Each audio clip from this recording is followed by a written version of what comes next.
Hello and welcome to TechWatch, the EdTech video news program produced by eSchool News. I'm Dennis Pierce. In a deal that marks a significant step toward the idea of ubiquitous, low-cost computing for all students, the Republic of Macedonia will become one of the first nations in the world to provide computer workstations for every elementary and secondary school child. Macedonia's Ministry of Education and Science has chosen California-based company eSN Computing to extend computing to some 400,000 students, most of whom attend school in half-day sessions. The first 770 student seats were installed in 3 of Macedonia's high schools in August, with about 100,000 more scheduled to be deployed by the end of this year, and another 80,000 expected to be ready by the end of 2008. The idea behind eSN Computing's approach is that instead of selling separate desktop or laptop computers, it produces specially designed memory cards and terminals that take advantage of a computer's unused processing capacity to enable up to 7 users to work off of a single machine at the same time. eSN Computing says the total cost of the package comes to $220 per seat, including all hardware, transportation, setup, maintenance, and peripherals, such as keyboards and speakers. The software terminal part alone is the equivalent of a $70 PC, it says. eSN Computing's project with Macedonia comes at a time when the nonprofit One Laptop Per Child initiative is close to implementing plans for distributing its own inexpensive laptops to children in developing nations.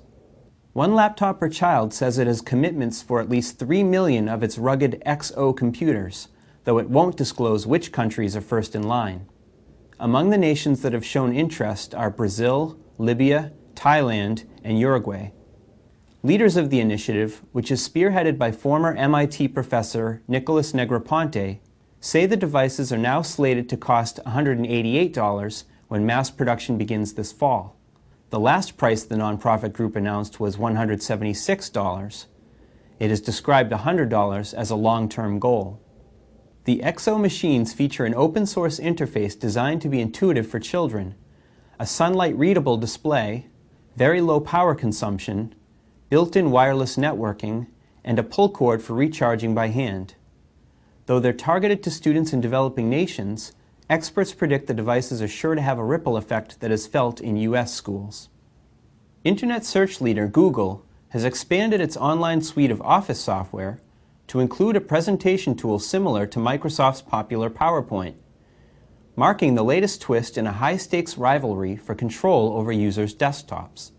The new program will be included in Google's free software bundle called Docs, which users must be online to employ, and the company will sell a souped-up version to businesses, universities, and government agencies for $50 per user per year.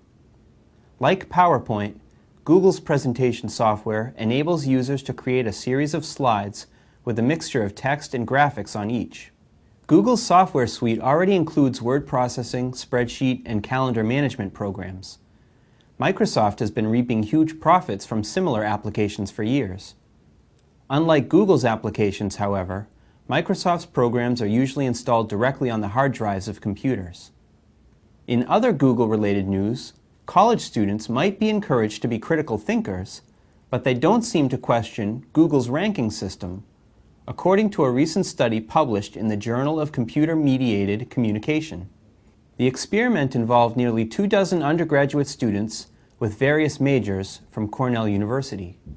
It found that students generally had an inherent trust in Google's ability to rank results by their relevance to the query.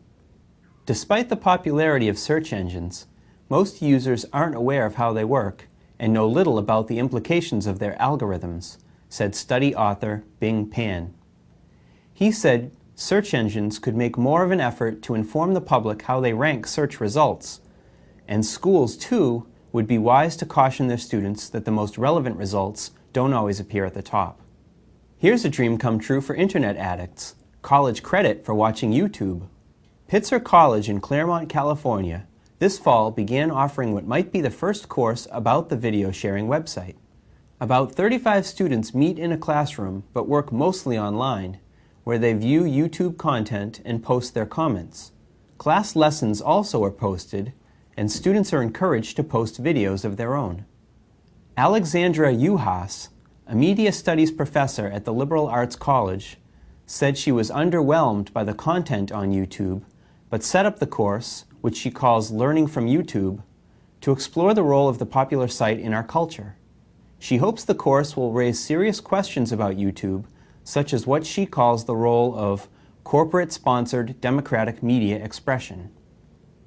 eSN TV, your #1 source for video news and information from North America's leading EdTech publications, from the world's foremost EdTech website, the eSchool News Network, America's EdTech authority. Watch eSN TV.